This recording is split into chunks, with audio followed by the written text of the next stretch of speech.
Hi പ്രിയമുള്ള സുഹൃത്തുക്കളെ, വഖഫ് വീണ്ടും ഈ സ്വതന്ത്ര ഭാരതത്തെ മുഴുവനും വരിഞ്ഞു മുറുക്കുകയാണ്.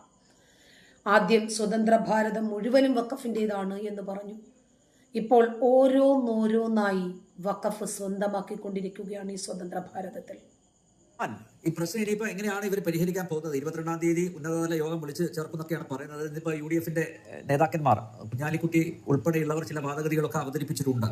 അപ്പൊ ഇനിയിപ്പോ ഇതിന്റെ ക്രെഡിറ്റ് ഇടതുപക്ഷം കൊണ്ടുപോവോ, ഇനി അതിനെ എങ്ങനെ തടസ്സപ്പെടുത്താം എന്നതിനെ കുറിച്ചൊക്കെയുള്ള കൂടിയാലോചനകൾ നടക്കുന്നുണ്ട് എന്നാണ് അറിയുന്നത്.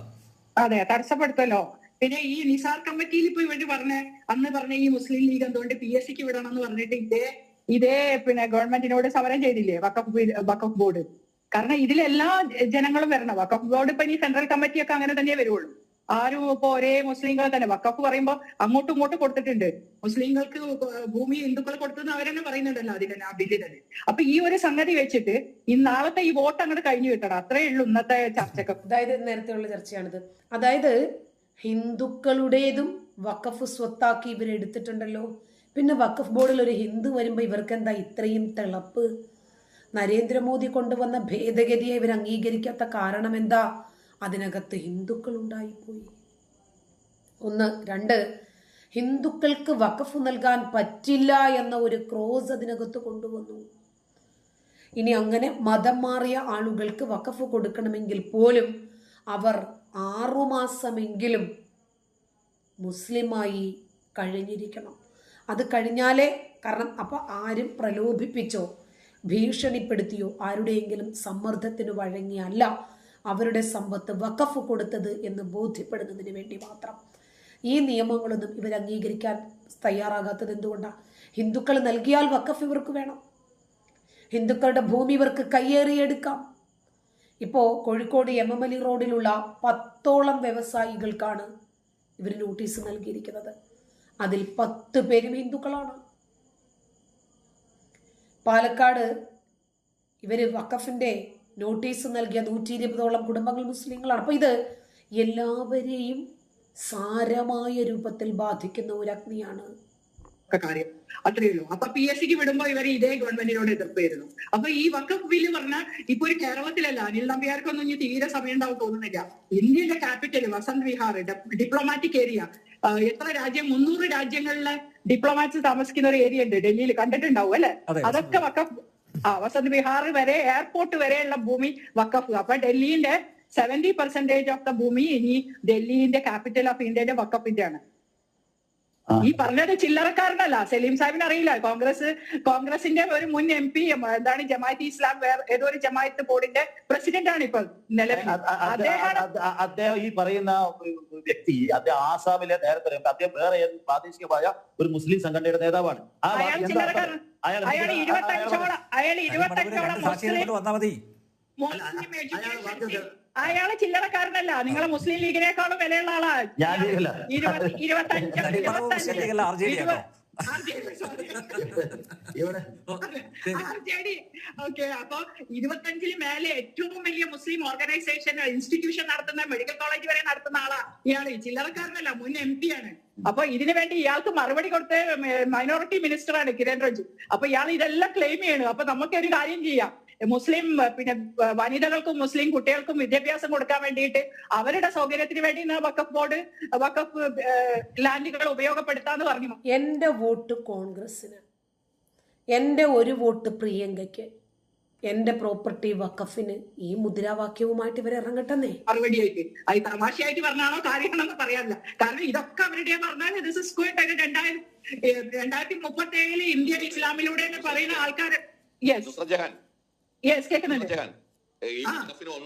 ലക്ഷം ഏക്കർ ഭൂമി ഉണ്ടെന്നാണല്ലോ അവർ പറയുന്നത്. ഈ 9 ലക്ഷം ഏക്കർ ഭൂമിയിൽ നിന്ന് വാർഷിക വരുമാനം എത്രയാണെന്ന് അറിയില്ലേ നുസ്രത് ജഹാന്? 160 കോടി രൂപയാണ്.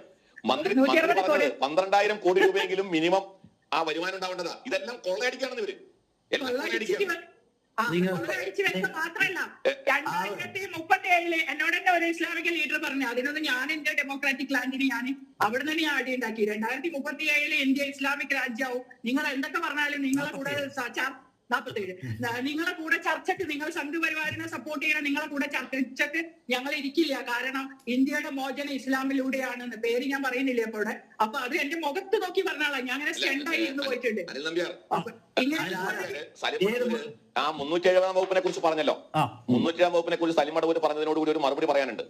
370 വകുപ്പ് എനിക്ക് സലിം മടവൂരിനോട് ചോദിക്കാനുള്ളത്, ഇപ്പൊ നമുക്ക് വടക്കുകിഴക്കൻ സംസ്ഥാനങ്ങൾക്ക് അതൊരു അണ്ടർ ഡെവലപ്ഡ് സ്റ്റേറ്റ്സ് ആണ് എന്ന് പരിഗണിച്ചുകൊണ്ട് ഈ 370 1A B C എന്നൊക്കെ പറഞ്ഞിട്ട് ഓരോ പാക്കേജുകൾ പ്രഖ്യാപിച്ച് അവർക്ക് വേണ്ടി പ്രത്യേക കേന്ദ്ര സർക്കാരിന്റെ വിഭവങ്ങളുടെ വലിയ തോതിൽ ഞാൻ പറഞ്ഞോട്ടെ വിഭവങ്ങളുടെ വലിയ തോതിൽ ആ ഭാഗത്തേക്ക് കൊടുക്കുന്നതിന് വേണ്ടി പ്രത്യേക വകുപ്പുകൾ ഉണ്ടാക്കിയിട്ടുണ്ട്. പക്ഷേ ഇന്ത്യ ഗവൺമെന്റ് പാസ്സാക്കുന്ന എല്ലാ നിയമവും ഈ പറയുന്ന വടക്കുകിഴക്കൻ സംസ്ഥാനങ്ങളുടെ ബാധകമാണ്, എക്സെപ്റ്റ് കാശ്മീർ.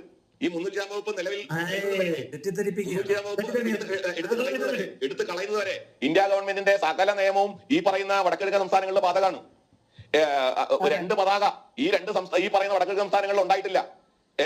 ഒരു രാജ്യത്ത് 2 ഭരണഘടന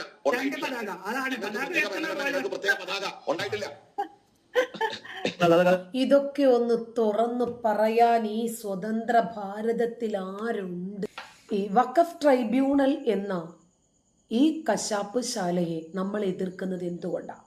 ഒരു കോടതിക്കും കീഴിൽ വരാത്ത, എന്നാൽ സിവിൽ കോടതികളുടെ അധികാരങ്ങളുള്ള പ്രിസ്ക്രൈബ്ഡ് റൂൾസ് മാത്രമുള്ള അധോലോക സംവിധാനമാണ് ഈ വഖഫ് ട്രൈബ്യൂണൽ.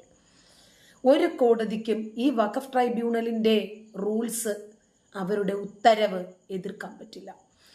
വിധി കഴിഞ്ഞ് വാദം കേൾക്കുന്ന അപൂർവങ്ങളിൽ അപൂർവമായ നിഗൂഢ ആനുകൂല്യങ്ങൾ വഖഫ് ട്രൈബ്യൂണലിന് 1995 കോൺഗ്രസ് ഗവൺമെന്റ് അനുവദിച്ചു കൊടുത്തു എന്ന് നമ്മൾ മനസ്സിലാക്കുന്നത് ഇന്നത്തെ ചാനൽ ഡിബേറ്റുകളിലൂടെയാണ്.